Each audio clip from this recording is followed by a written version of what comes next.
Donald Trump vowing today that he will never drop out of the race, even amid growing calls from some members of the GOP to do so. Joining me now for reaction, Dr. Robert Jeffress, a member of Trump's Faith Advisory Council and also a Fox News contributor. All right, good evening, Pastor. How do you possibly continue to support Donald Trump after the latest audio leak?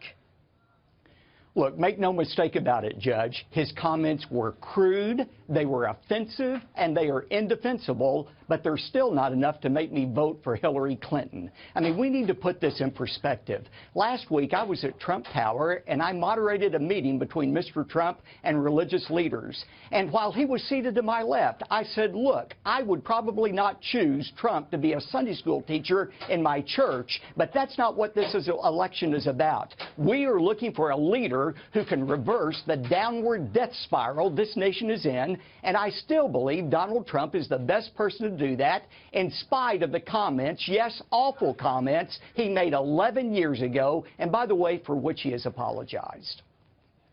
Let me ask you this, Pastor. You know, I suspect, and they talk about this a lot in presidential elections, this is some October surprise.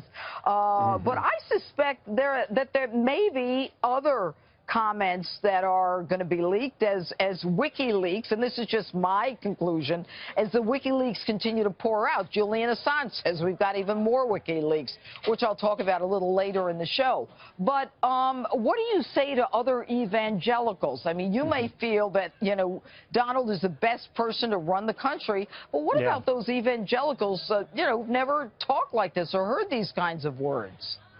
Well, I don't talk like that, but we all are sinners. Everybody's a sinner, the Bible says. We all need God's forgiveness, and God is able to forgive anyone who asks. But I am, Judge, having a lot of conversations right now with evangelical leaders, and they say, well, Robert, what about character? Doesn't character count? And I say, of course it does. But you're presupposing Hillary Clinton has a superior character to Donald Trump. Here is a woman, Judge, who has deleted 33,000 emails. She has attacked the women who were sexually assaulted by her husband, and she supports the dismembering of babies in the womb through partial birth abortion. That is hardly sterling character. To me, that is the height of immorality.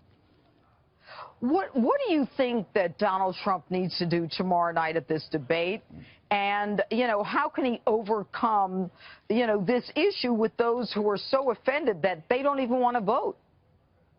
Look, I think he needs to, most of all, and first of all, show genuine contrition and say what he did last night, Judge. He said, this is not the man I am. And by the way, I can testify to that. I've been around him the last year in a number of situations with his family. I've watched him interact with Melania and the children. My wife and I have been with him on several occasions. He is nothing except respectful toward women and toward others. The Donald Trump I know today is not the Donald Trump that was in those tapes 11 years ago. And I think he needs to keep saying what he did last night. I'm a changed person, and as your president, I will never do anything to embarrass you.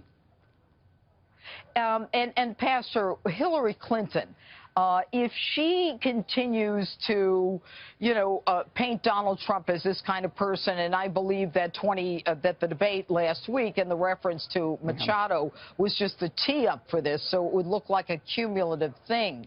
Do you think that she continues to do this kind of thing, and can she turn evangelicals around?